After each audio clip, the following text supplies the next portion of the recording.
Welcome to Artists in Residences, the Westport Library's virtual artist series. I'm Carol Erger-Fass, exhibit curator at the library. Today, we join Miggs Burroughs at the studio of award-winning painter and illustrator Steve Parton. During his illustrious career, Steve has worked for a long list of clients in film, publishing, and theater, including PBS, HBO, MTV, and the New York Times and Rolling Stone. His work is in private collections and exhibited throughout the US and Europe, and he's a member of several professional arts organizations, including the Society of Illustrators. Steve is also on the faculty of the Silvermine School of Art, and until COVID, taught painting classes in his Westport studio. Steve is best known for his realistic portraits of people and animals. He uses oil paint in a traditional Renaissance technique, building up from a monochromatic underpainting and gradually adding color. It's very time-consuming, but it gives his subjects an incredible richness of color. So now let's join Miggs and Steve in his Westport studio, see what he's working on, and get a close-up look on how he does it. Thank you very much, Carol, and thanks to the Westport Library for this terrific series. And today, a very great pleasure to talk with an accomplished artist and member of the Artist Collective, Steve Parton, who we are looking at standing in his studio, I believe, in Westport. Hello, Steve. Hi, welcome to the studio. I'm very proud to be in your company today. Give you a chance to see some of my work and hear a little bit about me and what I do and why I do it. Yeah, could we, before we look at the work, could I just talk to you a bit and just ask where this art talent came from? Did you study, or are you gifted, or your parents artists? I wish my parents were artists. I grew up in Brooklyn, and I was one of those children who drew all the time, and was lucky enough that when I was in the 3rd grade, my sister gave me Saturday morning classes at the Brooklyn Museum. And it changed my life. It opened my eyes, and it set me on the path that I'm on now. The work that I did in those children's classes helped me put together a portfolio that got me into the High School of Art and Design in Manhattan.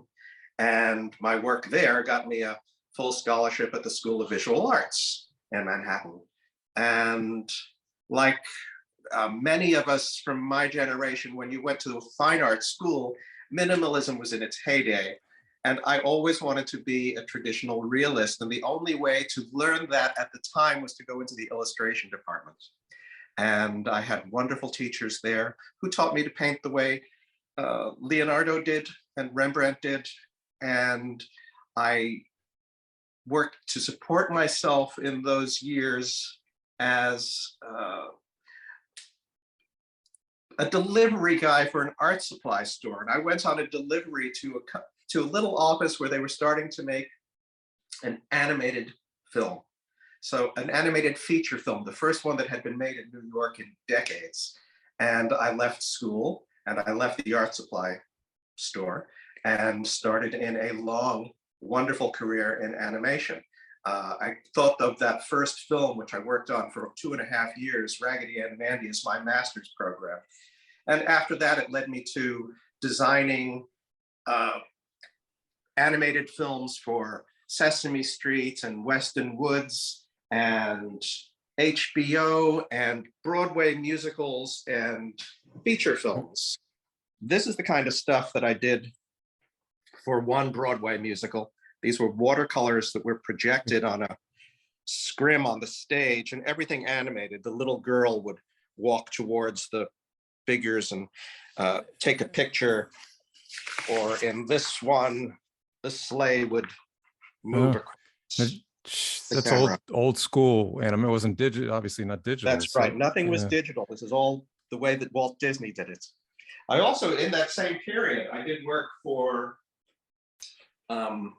movies. As I said, this painting over here is from a documentary, Andrea Doria, The Final Chapter, and before CGI, that have little diving bells go down and little frogmen would swim around on top of this. It was a terrible movie, but it's great to see your work the size of a movie screen.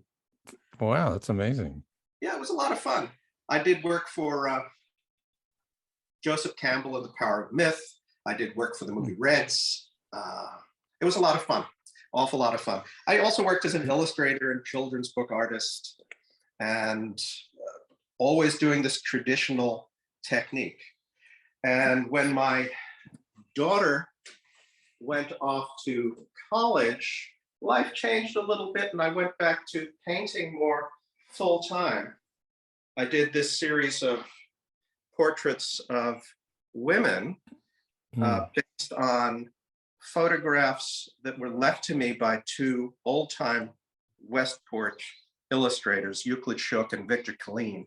They left me their photographs of model shots, and they really inspired me. They were using these photographs of women for Pulp Fiction jackets and girly calendars, and I made art out of them, trying to give these models another life. Yeah, and what says the Scorpio constellation in the background, or what's in the background there? This painting of this sleeping woman I call Brenda, as in Brenda Starr. Remember her?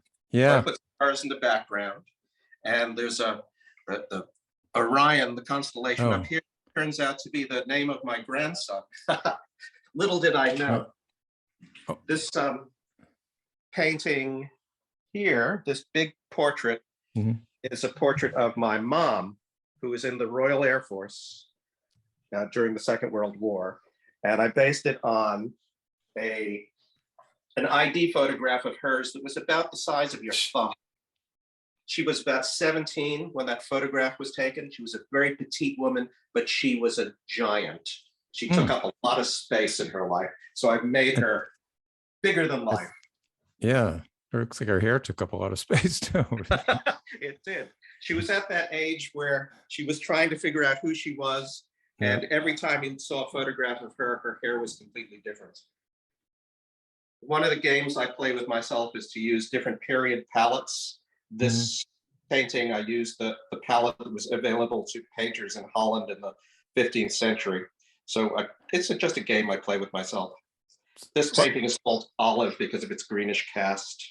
So I'm just curious, as an art point of view, so how do you know, is it just from looking at paintings in that time period that you can just, you tell, you know, what colors were used, and or do you just read a biography of an artist and he tells you what colors he used? I'm constantly reading about art history and techniques and materials that people used in the past. It's one of my hobbies, I guess you could say. It gives me a lot of pleasure to play with these different devices and see how they got the effects that they got. Yeah. And especially when you're doing pieces commercially, when you're doing things that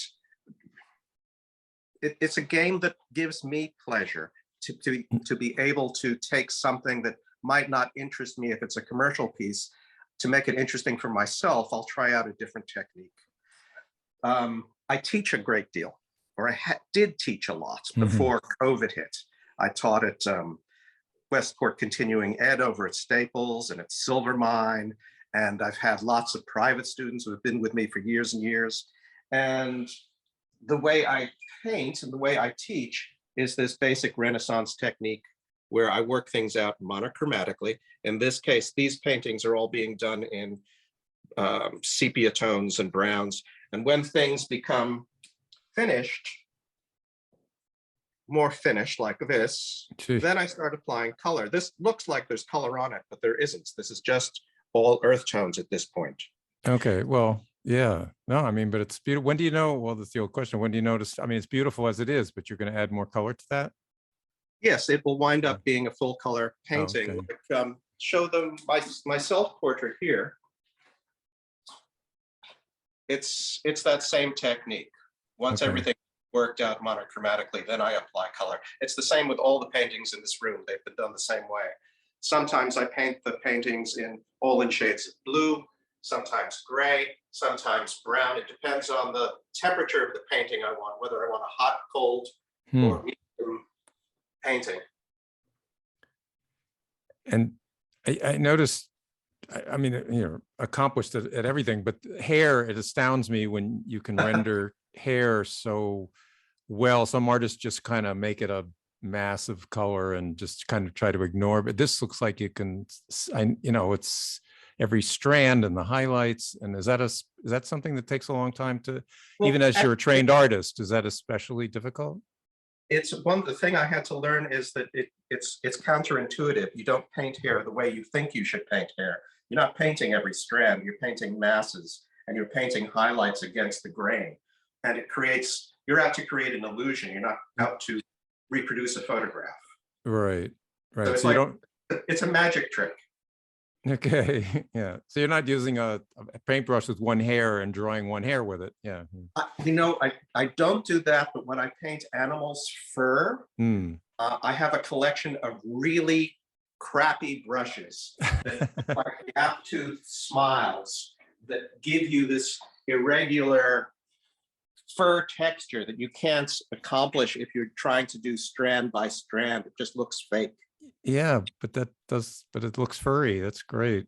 Yeah. Or here, this chicken, the feathers are done the same way. It's a bad paintbrush that gives you that effect. I should market a line of terrible brushes. Yeah, right. The Steve Parton terrible brush kit. Yeah. Yeah, no, I mean, I don't know, it's not, maybe you wouldn't want to call it a signature, but the fact that, hair and fur and it's just particularly refined. So They're great fun. And paint wise, for the artists that are curious about materials and whatnot, acrylics, oils, do you change back and forth depending on what are the advantages of each or not? Yeah, it depends on what I'm trying to accomplish. I'm very accomplished at watercolor, acrylics, and oil paintings. I got so facile with acrylics that I went back to oils because I thought it would be harder, and that didn't work out. I'm good at oil painting now. Sometimes I'll start a painting in acrylics just to block it in very quickly, especially if it's a commission and I'm working on a deadline. But I love the intensity of oil colors. I love the feel of oil colors.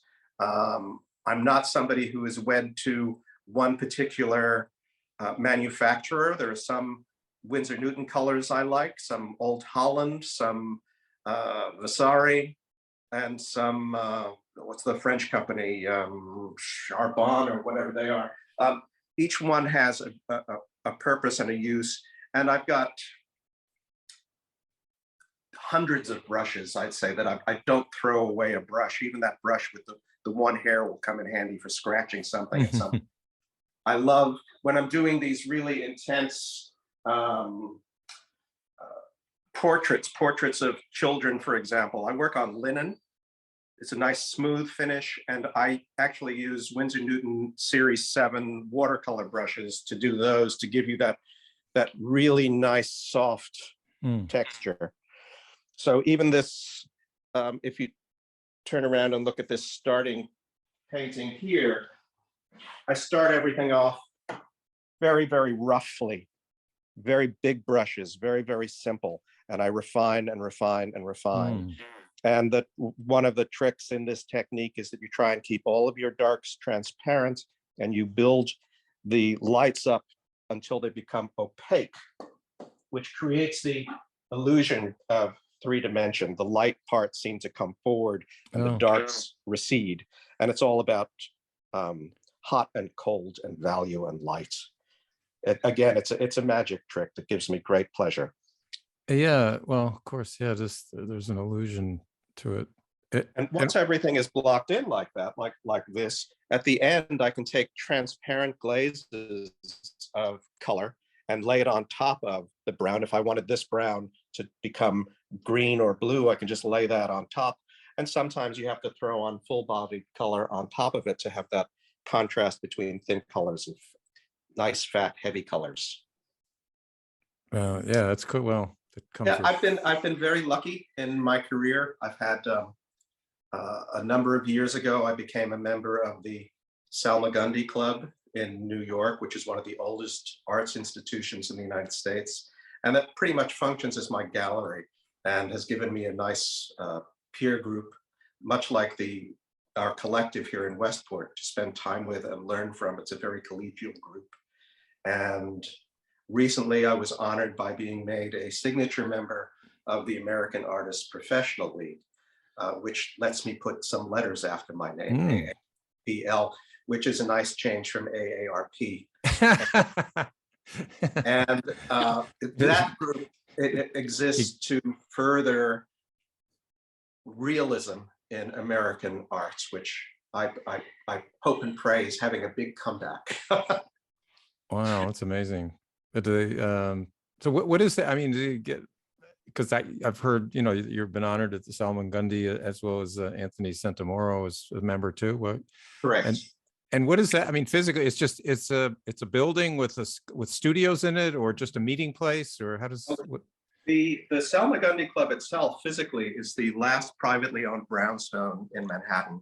It's on Fifth Avenue and 12th Streets, and it's 4 stories, 5 stories. It's a wonderful place. They've taken advantage of this COVID period to do a lot of restoration in the place. It was a private home until the club bought it at the turn of the last century, I believe.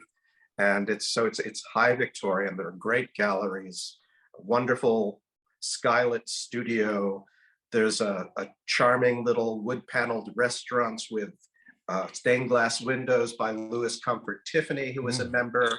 There's a nice cozy little bar and pool tables and great gallery spaces. There are very big ones and little small intimate ones that you can rent and show your own work. And there are lectures, and it's open to the public. It's a 5013C, and the gallery is worth a visit. The space is worth visiting, and the restaurant does a very good hamburger. That's great. And you have to be voted in or recommended, or how do they find? Yeah, you have to. Yeah. There's Anthony Santamoro was on the board, and he helped get me into the club. He introduced me to some people, and I had to show my artwork, and I got in through his recommendation and that of several other people. You do have to show your work and be approved by a committee of renowned artists, and it's been very good for me. It makes me feel like I'm part of a history, a continuing history. The people who went before me, whose shoulders I stand on, members of this place. And there's a wonderful collection in the library of palettes of past members. And it's very touching to see those things and know that you're part of this tradition. Have you given one yet, or are you saving one up? They haven't asked me for mine. And these days, actually, I don't use one of those great big old palettes. I use oh yeah, you mentioned your tabletop there. Like something. This thing. Oh yeah. I use my enamel tabletop, and I use a Masterson palette that I've put a sheet of glass on, and I paint on that. It's just very easy to clean things up. Yeah. And I don't use a lot of colors at one time, so my palette is very limited right now. It must be doing a highlight in the eye or something. Just those sort of things. Yeah, that magic dot. Yeah, my father was an illustrator, and he never gave me art lessons, or he didn't have time to give my brother art lessons, but at the dinner table he would talk about concepts, and he said you only use white once in a painting, and that's for the the highlight in the eye, and you only use black once, or the darkest color you ever use is black, and that's for the nostrils. Right. I always loved it when my daughter was little. I'd save doing that highlight on the eye until the very end. She could watch it because she was delighted with the image suddenly coming to life. Absolutely. Yeah, that was magical. We did see him do that occasionally. He did demonstrate that once, and it was like, wow, what a difference, that little dot. What's this one of? Is this painting of my daughter that I did when she was 4 years old? I thought that was the perfect size for a child to be, and I wanted to keep her that size. So it's a life-size picture of my 4-year-old. And she's quite a bit older. She's not old, but she's older now, right? She's in her 30s now. Yeah, and a lawyer, I understand. A lawyer, yep. Yeah. She's just gotten a big promotion. We're very proud of her. Yeah. What's the when you teach, I'm curious, what are the, is there a common bad habit that most students come to you with? Did you have to kind of grill out of them? I mean, you know, I think the biggest, it's not that they have a bad habit, it's that they're afraid that they're going to make a mistake, and there are no mistakes in what we do. Every mark you make, you learn from. Mhm. And I've got the technique that I use is just very simple and step by step. If you follow your teacher's instructions, Mhm. follow the steps, I guarantee you're going to come out with a painting that you can hang on your fridge. It will look great and you'll be very, very happy. Some people don't understand when you start working monochromatically what the end result can be. And to watch them suddenly discover how beautiful these things can be is very pleasurable for a teacher. So it's really just getting people to trust you and trust that you have knowledge that you are going to share with them. Some people really resist being told what to do, and that's I can't help that. I mean, if you're coming to an art teacher, you got to be listening. Hopefully, that's the voice in your. Yeah, so in these classes, you meet all kinds of people, and some of them come in, and I'm going to do this, and I have to say, you're wrong. Yeah. It's my way or the highway. I'm sorry. You can learn from your teacher, and then you take that and you go on and you do your own thing. But you have to understand what the rules are before you can break them. All your paintings are going to be much more successful if you know the basic techniques and the basic step to create a painting. You can always change them afterwards. When I was learning from my teachers in college, my first paintings looked like theirs did. That's the way it works. And then they evolved and became mine, and I'm evolving and learning all the time. And that's what happens with every student I've had. I've been fortunate that some of my students have become quite good artists themselves. Anthony Santamoro has been a student of mine for many years. There are students that I've had who are in the collective who are showing and selling, who I was their first art teacher. Oh, well, that's nice. It makes me very, very proud. And yes. It's kind of annoying sometimes when their work is selling and mine isn't. But that goes with the territory. It's a proud papa. So anyway, Yeah, if you like a minute ago over your shoulder, we saw a picture of, I believe is Melody. Or, well, first of all, should we credit your wife Melody is my masterpiece. Is your Melody is looking at Melody because Melody's behind the camera. This is a painting of my bride based on a terrible slide I took on our honeymoon. The background didn't exist. It was overexposed, but I love that look in her eyes. Yes. And, if I can tell tales out of school, she's wearing an earring that one of her old boyfriends gave her. So that was my private joke. Well,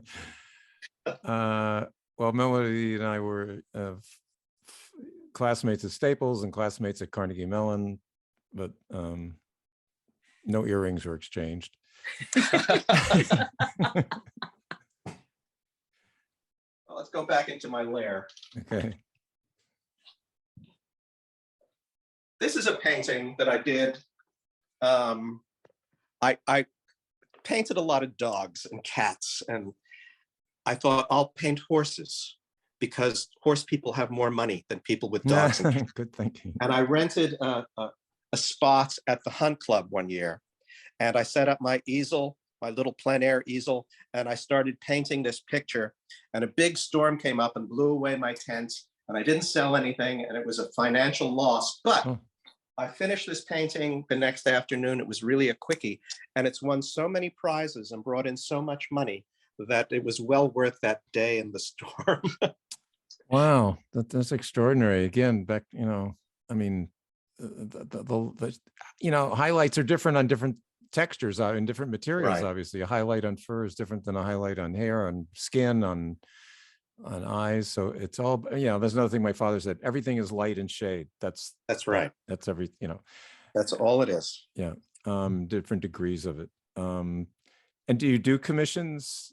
I do frequent commissions. Yeah. A lot of portraits of children, portraits of, I've painted John Glenn, Really? the Seriously? astronaut and senator, twice. Oh, I did a portrait of him and his best friend, who was the head of Marine Corps aviation during the Vietnam War. They went through basic together.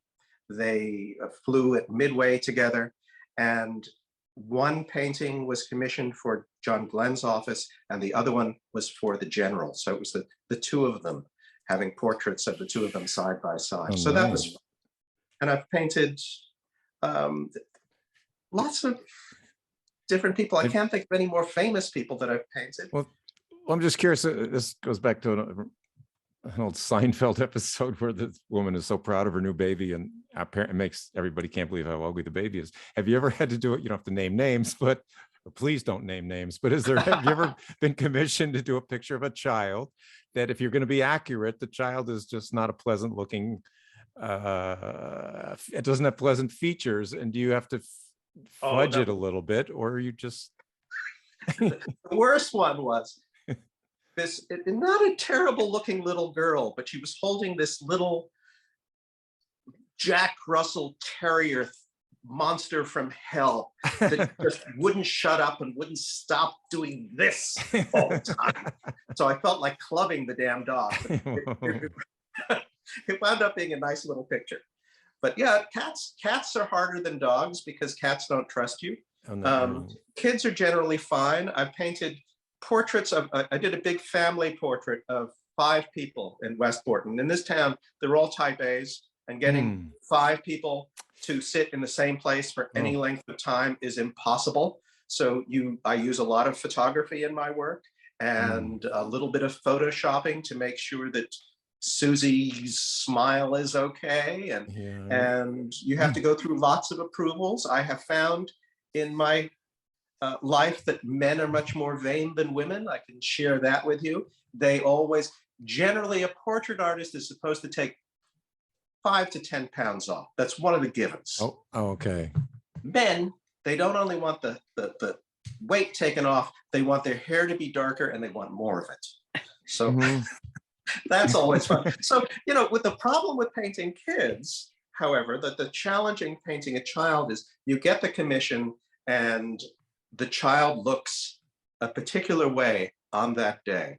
And by the time you finish the painting, the child looks different. They're like clouds. They're changing all the time. So that's a challenge. But you have to remember that you're capturing a particular moment in time. You're not painting the whole person. You're not getting their whole life. It's just that little snapshot, that little piece where you're trying to get the spirit of that person in that moment. And you do it from sittings? I mean, you do it live and with photographs to help you later, but you do it? I do. I'll do some, if the people have time, I'll do some sketching. I take many, many, many photographs. They have to approve the shots together. And if I need to, I can go back and revisit the person to make sure that I've gotten the right eye color.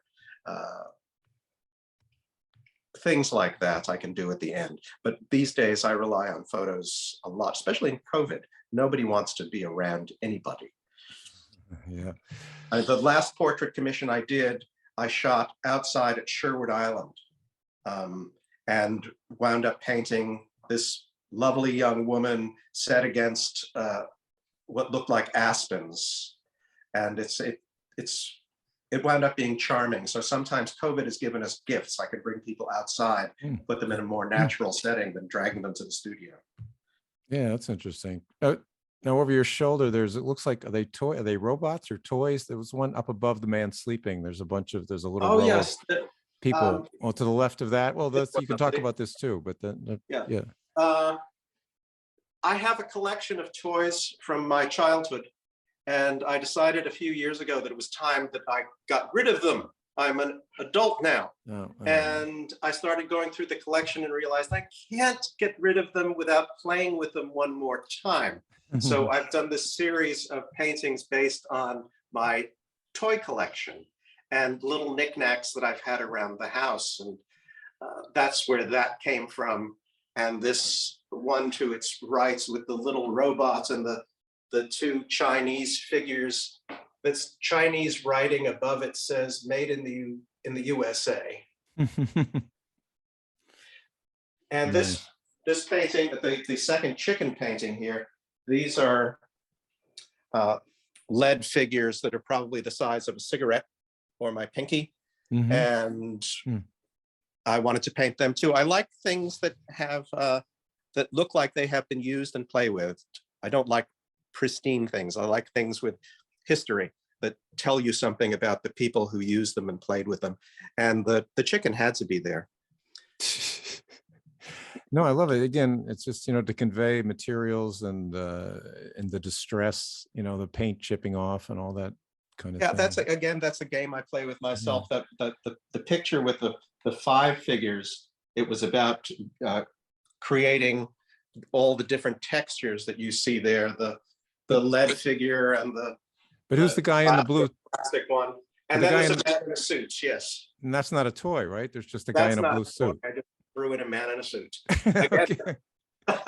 A figure from my collection gifted to me by Shuki and Vic Colleen. Oh yeah. Yeah. No, my father knew those guys too. Well, anything else before we sign off here? And this is any things you're in progress or that we haven't seen? Show you a naughty picture. Oh, please. All right. There's the children leave the room. Okay. There's a naughty picture up there. That's my political statement. Oh, I can't. Okay, we can't. I don't think you can get close enough for us to read it, but that's probably a good thing. Oh, okay. Okay. I've done a lot of paintings from my walks at Sherwood Island. And these trees, this is the same tree, and they don't exist anymore. I started walking around town, noticing that many of my favorite trees just vanish. There'll be a storm or there'll be a construction going on, and I'm trying to record my favorite parts of town. And a lot of that has to do with the trees that I see. This painting up at the top with a little airplane in it was really, this is a COVID piece, just about, again, about isolation and the emptiness that we were all left with during this period. So that's as political as I get in my work. Okay. Well, no, like I said, it's capturing a moment. I mean, photographs capture moments, but they're, I don't know how to say it, but the paintings are embedded with more than just the moment. They're the moments you bring to them as well as the moments you're capturing. So well, the thing that you do as an artist, you're having a conversation with yourself about what it is that you're experiencing in life visually. And it's that I find that I go deeper and deeper with each painting I do, whether I'm painting a still life object or a portrait. I just see more and more and more and want to go in deeper and deeper and deeper. I'm painting my grandson at the moment, and it's a gift to be able to spend hours just looking at that sweet little face and really noticing the play of light and color on his face and the reflections in his eyes. Most people don't get to do that in their lives. Take the time to really spend time looking at this wonderful life that we have all around us. Fantastic. Yeah, there he is. Oh, what a great way to end the conversation. Thanks so much, Steve, and thanks to Melody for being such a good camera person. I don't think they taught that at Carnegie, but you picked it up pretty well. Thank you, Miggs, and thank you, Carol, very much. And thank you, Melody, for joining me here today. And I can't wait to see this thing. Oh, you're never going to see it. Don't. Okay. The guests aren't allowed to see it. Okay.